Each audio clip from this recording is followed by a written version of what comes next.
Just like many of you, I have struggled with allergy symptoms since childhood. And interestingly, I'm not technically allergic. When I do allergy testing, I don't make much IgE, but I do get itchy, wheezy, sneezy, and congested very easily.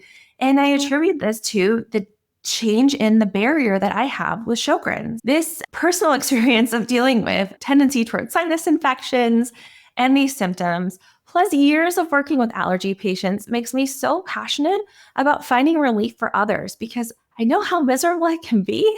I want to help all of us feel better.